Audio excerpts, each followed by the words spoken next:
네, 매주 금요일 준비되는 이슬람 알아보는 시간입니다. 선교사로 계시는 이정순 씨 나와 계시네요. 안녕하세요. 안녕하십니까. 반갑습니다. 네. 살람 알레이쿰. 와알레이쿰 아살람. 네, 하나님의 평화 기드시길. 네. 항상. 네. 감사합니다. 그 하나님의 평화가 사실 이슬람 믿는 무슬림들한테만 드리는 건 아니죠? 네, 맞죠. 다른 이웃 종교인들이 꼭 나는 무슬림이야 라고 얘기하지 않더라도 네. 무슬림의 하나님은 뭐라고 할까요? 이게 성경 인용해도 되나요? 이슬람에서 원수를 사랑하라 하는 것처럼. 네. 그러니까 종교를 떠나서 이웃을 사랑하도록 하고 있죠. 네. 우리 이웃에 있는 불교도도 사랑을 하고. 그가 어떤 뭐 종교적인 차원이 아니라 네. 인간적으로는 누구든지 다 사랑해야죠. 누구든지. 네. 그런데 네. 하필이면 네. 무슬림이 아닌 사람이 나에게 어떤 해를 가해왔어요. 그러면은 그것은 사랑해야 됩니까? 글쎄요. 그 사람의 잘못을 용서하지 않으면 그 사람은 나중에 결과적으로는 하나님으로부터 그 죄를 받을 수밖에 없거든요. 그러니까 이슬람에서는 죄라는 개념이 만약에 그 사람 상대방이 나에게 해를 가한 상대방이 상대방이라 하더라도 내가 그 사람을 용서해주면 그것은 하나님으로부터 죄를 받지 않을 수 있어요. 그 논리는 상당히 신선하네요. 자, 내가 용서를 해준다고 하면은 네. 정순 씨가 나한테 실수를 했어요. 그런데 내가 그래 내가 한번 참고 말지. 그리고 아마 그 사람도 착한 사람일 거야라고 생각을 하고 용서를 해줬어요. 그러면은 정순 씨가 나한테 실수한 그 부분을 하나님도 벌을 내리시지 않는다. 그런 얘기네요. 단지 그 사람의 잘못에 대해서는 선과 악에 대해서는 기록을 하고 있거든요. 네. 그렇지만 이제 만약에 용서를 받지 못할 만큼의 죄를 지었다라면 그거는 분명히 하나님으로부터 벌을 받도록 하겠죠. 하지만 예, 살인이나 이런 어떤 네. 그러죠. 그렇지만 이제 설령 그 죄가 내가 만약에 그 사람을 용서해줬다라면 그것은 마지막의 날에 가서 심판을 받을 때 그만큼 내가 용서해준 만큼 감면이 되는 거예요. 그러면 그 이슬람 무슬림들은 서로 용서해 주는 것을 아주 즐겨하겠군요. 근데 그것은 그 사람이 진정으로 나에게 용서를 구했을 때, 뉘우쳤을 때. 네, 그러니까 죄라는 것은 하나님만이 심판하실 수 있어요. 원래는. 그렇지만 단지 그 개개인 간의 인간 사회에서 우리가 지은 잘못은 우리 스스로 그 잘잘못을 서로 용서를 구하고 네. 또 용서를 베풀었을 때 그것이 마지막 심판의 날에 가서 하나님으로부터 그만큼 그러니까 용서를 해주면 그만큼 하나님으로부터 보상을 받게 되고 용서를 받은 사람은 그만큼 자기 자신의 죄를 진정으로 용서를 구했기 때문에 잘못을 뉘우쳤기 때문에 그만큼 감면이 되게 되죠. 네. 그러니까 제로섬이 아니네요. 네, 용서를 해준 사람은 이제 그만큼 보상을 받게 되는 보상을 거고. 받게 되고, 네. 그다음에 용서받은 사람은 감면이 되고. 네. 네. 좋은 일이네요. 네. 이슬람 알아보는 시간, 오랜만에 그 음식 얘기 좀 제가 물어볼게요. 네. 저희들이 작년 이 시간 통해서 제가 이슬람을 믿기가 좀 힘들겠다. 이유가 무엇이냐? 네. 저는 삼겹살을 좋아하는데 이슬람 국가에서는 돼지고기를 먹으면 안 되죠. 네, 그러죠. 네. 정순 씨는? 저는 돼지고기를 안 먹죠. 근데 돼지고기를 이제 안 먹는 이유는 돼지고기라는 돼지라는 동물의 원래 속성이 그러니까 그 잡식성을 하는 동물이거든요. 네. 그렇기 때문에 음식을 가려서 먹는 동물이 아니라서 많은 그 질병이라든가 세균을 감염시키고 전염시킬 수 있는 그런 요인을 가지고 있어요. 그래서 돼지고기를 먹음으로써 인간에게 어떤 위생학적으로나 그런 차원에서 인간한테 해롭다라는 거죠. 그래서 돼지고기를 먹지 못하도록 한 거죠. 고기 중에서 이제 이슬람에서 먹는 고기를 이제 분류해 놓은 거 보면은 이제 주로 초식동물, 초식동물은 먹을 수 있어요. 소나 양이나. 예, 네. 그러죠. 이제 초식동물 중에서도 이제 할랄 미트라고 해가지고 도살할 때 이제 하나님의 이름으로 도살한 고기죠. 네. 그것은 먹을 수가 있고요.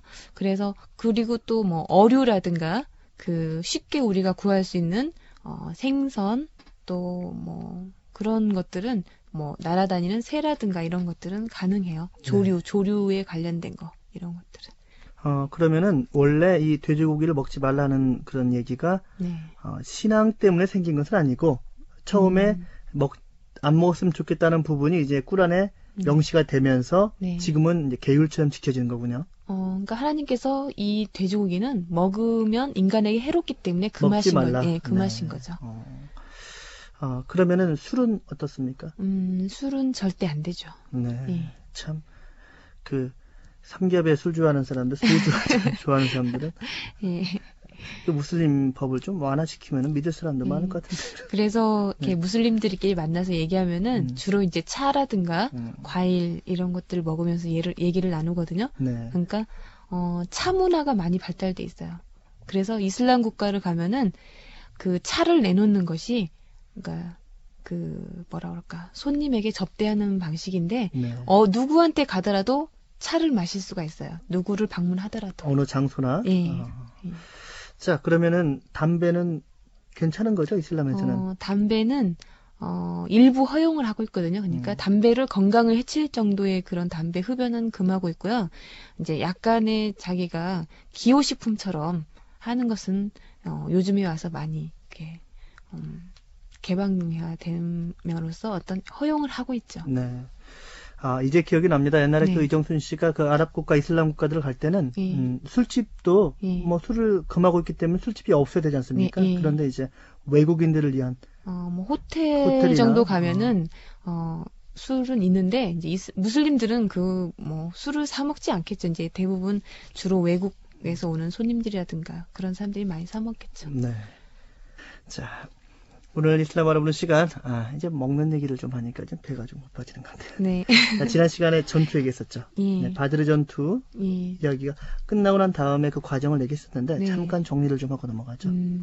이제 메카에서 메디나로 이주한 2년여 만에 이제 꾸라이시 부족과 메카에 있는 꾸라이시 부족과 메디나의 무슬림들이 전쟁이 일어나게 되죠. 네. 결과적으로 무슬림 세력이 커짐으로써 그 꾸라이시 부족이 거기에 대한 위협을 느끼게 됨으로써 공격을 하게 된 계기가 됐는데 네. 이렇게 해서 이제 바드르 전투는 결과적으로 실패로 돌아가게 되죠.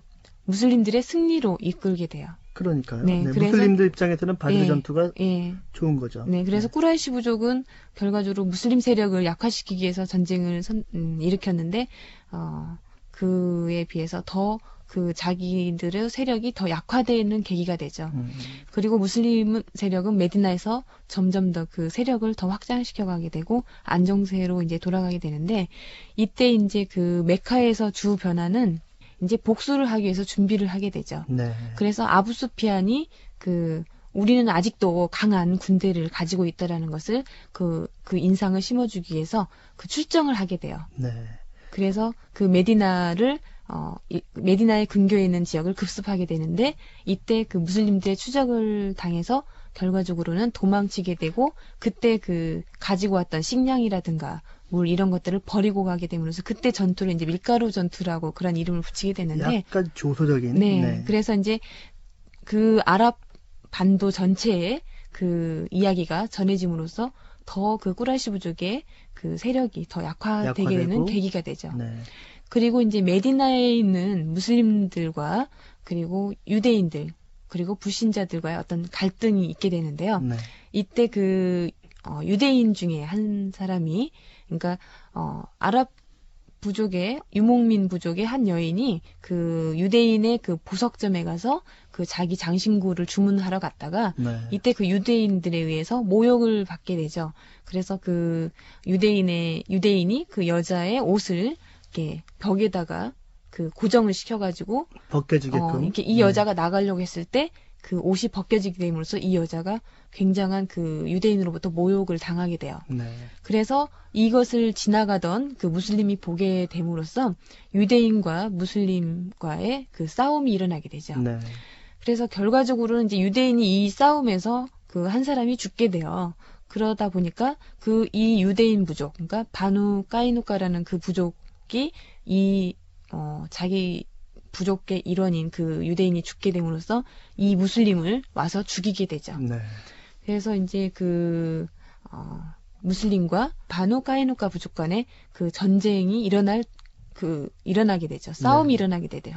그래서 이때 당시에 이제 그 사도 무함마드께서 중재를 하게 되는데, 메디나 협약을 맺었던 이 부족이 결과적으로 메디나 협약을 깨게 됨으로써 그 메디나의 어떤 그 어떤 그 전쟁을 선동하게 됨으로써 결국은 추방당하게 되죠, 메디나에서.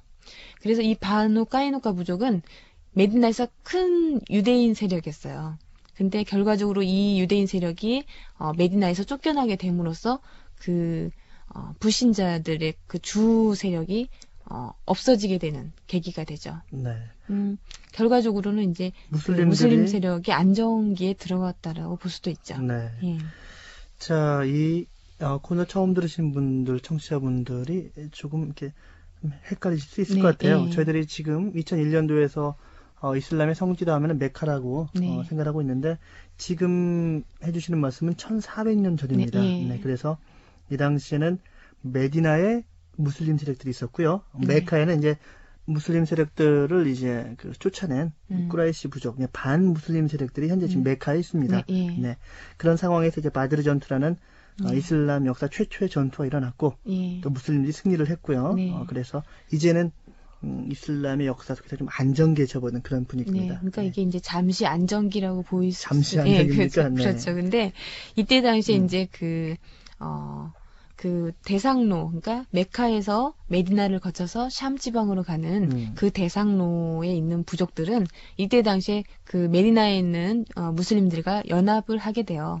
그래서 그 출정하게 되면서 많은 그 주변에 있는 그 부족들이 무슬림들과 연합을 하게 되는데, 이때 당시에 이제 이 대상로가 연합을 하게 됨으로써 그 대상로에 차단이 오게 되죠. 메카에 있는 귀족들은 이제 뭐 통로가 막힌 거예요. 네. 그렇기 때문에 메카의 주 수입원은 생활 그 수입원은 상업에 의한 그 수입원이었는데, 무역이었죠. 무역이었는데 이 대상로가 차단됨으로써 큰 위협을 느끼게 되죠. 그리고 이 대상로를 따라서 있는 그 주변에 있는 부족들 또한 이 대상로가 지나감으로써 이 사람들도 약간은 그 생계의 도움을 받고 있는 그런 부족들이었어요. 그렇겠죠. 그런데 이 대상로가 이제 차단됨으로써 이 부족들 또한 자신들의 어떤 그 생계 수단도 약간은 그 없어지게 되는 계기가 되죠. 요즘 말로 하면 또 관광 산업이에요. 그렇죠. 그렇게 됨으로써 이때 이 그 해안로를 따라서 그러니까 지도상으로 보면 이제 서쪽인데요. 이 서쪽에 있는 그 부족들이 이제 무슬림들과 연합하게 됨으로써 이제 이 무슬림들이 그러니까 이 부족들이 다 그 무슬림과 연합하고 다 이슬람을 믿은 건 아니에요. 그러니까 일부 그 믿은 사람들도 있고 안 믿은 사람도 있었거든요. 그러다 보니까 이제 그 위협을 느끼게 된 사람들이 그 메디나를 공격하려고 한다는 그런 소식이 전해져요. 그래서 이때 당시에 이제 그 바흐란 지역이라고 그 대상로의 그 해안가를 따라서 있는 부족 중에 이제 바흐란 지역에 있는 바누살림 부족이 그 메디나를 공격하러 온다라는 그런 소식이 이제 메디나에 전해지게 돼요. 그래서 이때 당시 이제 사도 무함마드께서는 메디나를 보호하기 위해서 그 300명 정도의 그 군대를 편성해가지고 출동을 시키게 되죠. 근데 이 바누살림 부족은 사도 무함마드께서 히즈라 과정에서 그 메디나 근교에 있는 그 바누살림 그 부족을 지나갔을 때 이때 그 사도 무함마드의 그 설교에 감격해서 이때 그 부족장이 이슬람을 믿게 돼요. 이런 부족이었어요. 근데 이 부족들이 이제 메디나를 공격해 온다는 소식을 듣고 이제 출정을 하게 돼요. 배신감을 느끼면서. 근데 이제 실제로 그 바흐란 지역에 갔을 때 그 부족들이 공격을 하려고 했던 건 아니었어요. 그걸 확인하고 실제로는 그 주변에 있는 다른 부족이 그 메디나를 공격하려고 한다는 것을 알게 됐죠. 그러니까 이 부족이 그 메디나를 공격하려고 했던 것은 그때 당시 이제 꾸라이시 부족이 계속적으로 이제 그 주변에 있는 부족들을 선동해서 그 메디나를 공격하도록 했던 거예요. 그래서 이제 그렇게 하려고 했는데 이때 그 무슬림들이 출정하게 됨으로써 어떻게 보면 위협을 받을 수도 있었겠죠. 그러니까 바드르 전투를 큰 승리로 이끈 그 무슬림들이었기 때문에 이때 그 300명이 출동했을 때 결과적으로는 그 어떤 두려움을 느낀 나머지 그 포기를 하게 돼요. 네. 그리고 이때 당시 이제 그 자기 자신들이 메디나를 공격하려고 했던 것을 계획을 변경시켜서 공격을 하지 않게 되죠. 그래서 이제 이때 당시에 다시 그 많은 사람들이 무슬림들과 연합하게 되는 계기가 돼요. 네. 이 사람들은 그 대상로를 따라서 그 자기네 어떤 생계 수단을 잃었기 때문에 메디나를 공격하려고 했지만 그 계획을 다시 포기하게 되고 연합을 하게 되죠. 이런 변화 속에서 이때 이제 그 메디나에 있는 그 메디나 유대인 중에 한 사람이었던 까압이라는 사람이 있었어요. 네. 이때 당시 이제 그 바누 까이누카라는 그 주 유대인 세력이 쫓겨났죠. 그 메디나에서 아주 멀리 있게 쫓겨나게 됐죠. 네. 그런데 이때 그 까압은 메카에 가서 그 전쟁을 선동하게 돼요. 네. 네. 이제군요. 그러면은 네. 서로 이렇게 좀 이간질을 시켜서 싸움을 할 수 있게끔. 네. 그러니까 이때 당시에 그 바드르 전투 후에 무슬림 세력은 좀 더 커지게 되고 거기에 대한 많은 위협을 느꼈었는데 주 유대인 세력이었던 바누 까이누카마저 그 메디나에서 쫓겨나게 되죠. 이렇게 되면서 좀 더 그러니까 유대인들의 어떤 그 위치가 낮아졌어요. 어떻게 해볼 수 없는 그런 상황이 돼버린 거죠. 그래서 메카에 가서 이 까압이 그 꾸라이시 부족들에게 이제 전쟁을 선동하게 되는데 사도 무함mad에게 다시 대항하도록 계속적으로 이제 전쟁을 선동시키고 네. 또 전쟁을 선동시키는 그런 시를 만들어 가지고 이때 당시에 낭송을 하고 했다고 그래요. 그리고 그 꾸라이시 부족의 죽은 사람들 애도하고 또 그 메디나의 그 무슬림 여자들을 부정한 여자로 매도를 해버리니까 그런 네. 식으로 해서 뭐 메디나에 있는 무슬림 여자들에 대한 그 욕설을 이제 뭐 만들어서 그런 이야기들을 부정한 짓을 저질렀다라는 것을 이야기를 만들어서 퍼뜨리고 네. 이렇게 함으로써 그 무슬림들에 대한 아주 그 반대적인 그런 그 전쟁을 선동하고 이런 행위를 함으로써 무슬림들이 이제 결국은 미움을 사게 된 거죠. 네. 또 이때 당시에 그 까압은 그 고리대금업을 하는 사람이었어요. 그래서 이때 당시에 그 엄청난 그 재산과 부를 가지고 있었기 때문에 그 까압의 집은 아주 큰 성으로 돼 있고 또 그 많은 그 군인들이 그 까압의 그 집을 호위하고 있어서 누구도 그 까압의 집을 들어갈 수 없었다고 그래요. 그 정도로 이제 그 부를 가지고 있는 그 유대인이었는데 이때 당시에 이제 그 많은 사람들에게 돈을 빌려주고 그 고리를 받아서 그걸로 인한 이제 부를 얻은 사람이었는데 만약에 자기 자신이 빌려준 돈을 갚지 못하면은 갚지 못할 경우에는 그 돈을 빌린 사람의 뭐 아내를 요구한다라든가 아니면 자녀를 요구하는 경우 이렇게 그 많은 그 어떻게 보면 악랄한 행동을 했다라고 할까요? 전형적인 어떤 그 나쁜 의미의 고리대금 없잖아요. 네. 그렇게 함으로써 결과적으로는 이제 무슬림들이 이 까압을 죽이기로 결정을 하게 돼요. 네. 그 토의 결과 이제 결정을 하게 돼서 결과적으로 이제 그 까압을 어떻게 하면 죽일 것인지 이것을 이제 회의를 붙여서 만장일치로 그 까압을 죽이기로 결정을 하고 네. 이때 당시에 그 유대인 중에 한 사람인 그 유대인 중에 이제 무슬림이 된 그 아부 나일라가 있었어요. 이 아부 나일라는 그 까압과 그 전 형제라고 그래요. 그러니까 전 형제는 뭐냐면은 그 같은 유모 밑에서 자랐던 형제라고 해야 되죠. 그래서 뭐 아랍 부족의 풍습에 보면은 전 형제는 친형제나 다름없다라고 이렇게 생각을 하고 있어요. 네. 근데 이제 이때 그 무슬림 중에 유대인이었던 무슬림인 아부 나일라를 이제 그 까압에게 보내가지고 그러니까 까압의 신임을 얻게 해서 그 까압을 죽이도록 하게 되죠. 결국에는 이제 그 아부 나일라에 의해서 그 까압이 죽게 돼요. 네. 이렇게 이제 그 까압이 죽게 되자 그 메디나에 있는 그 유대인들은 좀 더 이제 고립되게 되죠. 그 메카에 있는 이제 꾸라이시 부족은 그 대상로를 지금 이제 잃어버린 상황이었잖아요. 그렇죠. 그래서 이때 당시 이제 어떻게 하면 다시 그 대상로를 되찾을 수 있을 것인지 이것을 이제 회의를 하게 되는데 이때 당시에 그 사프안이 꾸라이시 부족에게 이제 어떻게 할 것인지 우리가 지금 그 무슬림들에 의해서 우리의 그 장사를 할 수 있는 그 대상로가 없어지게 됨으로써 어떻게 할 것인지 결정을 하기로 하죠. 네. 그래서 이때 당시 이제 그 알 아스와드라는 그 메카에 있는 한 사람이 제의를 하게 되는데 이미 그 서쪽에 있는 그 샴 지방으로 가는 대상로는 더 이상 이제 갈 수가 없게 됐었어요. 그래서 그 메디나를 돌아서 그러니까 동쪽으로 돌아서 가자고 이제 결정을 하게 되죠. 네.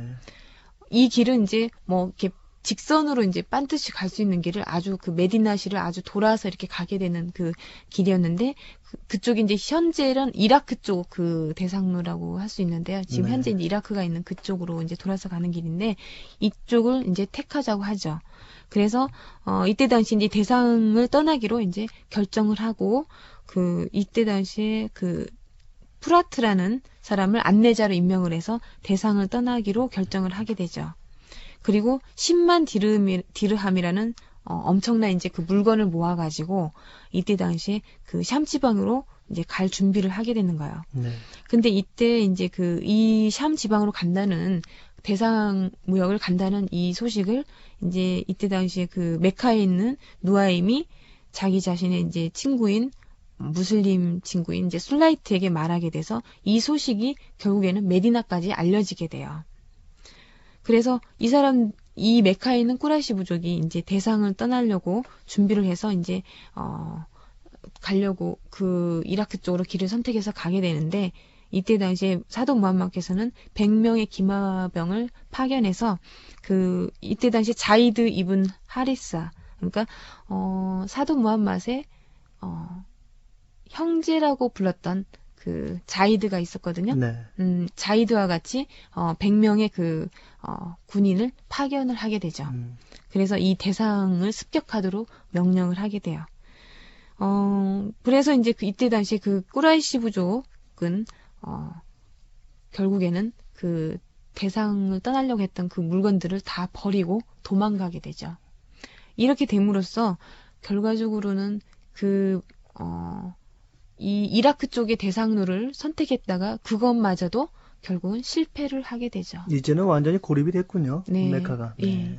그래서 앞으로는 이제 좀 더 그 꾸라이시 부족이 지금까지 많은 실패, 그러니까 아부수피안이 그 메디나를 공격하려고, 그러니까 자기 자신들의 어떤 강한 군대가 있다는 것을 보여주기 위해서 출정을 하게 됐는데 그것도 실패를 하게 되고 또 이때 당시 대상로를 다른 이라크 방향으로 돌아서 이제 가려고 했다가 이때도 다시 실패를 하게 되죠. 네. 이렇게 됨으로써 이제 계속적인 이제 꾸라이시 부족은 자기 자신들이 고립되게 됨으로써 이제 그 전쟁을 일으키지 않으면 자기 자신들이 전쟁을 일으켜서 승리하지 않으면은 어떻게 그 회복할 수 없는 그런 상황까지 가게 되죠. 네. 이제 뭐 막다른 골목까지 몰렸군요. 네. 네. 그래서 전쟁이 일어나는 것이 예. 우후드 전투. 네. 그래서 이제 제가 다음 시간에 이야기할 내용은 이제 우후드 전투에 대한 이야기인데요. 네. 지금까지 이런 상황 속에서 이제 다음에 그 우후드 전투가 일어나게 되죠. 네. 자, 오늘 성교사로 계시는 이정순 씨 모시고, 자, 이 바드르 전투와 두 번째 전투가 우후드 전투인데, 네. 또 그 사이의 과정을 네. 들어봤습니다. 무슬림들 세력은 정말 안정기, 그리고 또 이게 높아가고 있고, 네. 메카의 쿠라이시 부족들은 네. 고립되고 있고, 네. 네, 그런 상황입니다. 자, 오늘 시간에 감사하고요. 다음 시간 또 인사드리겠습니다. 네. 감사합니다. 고맙습니다.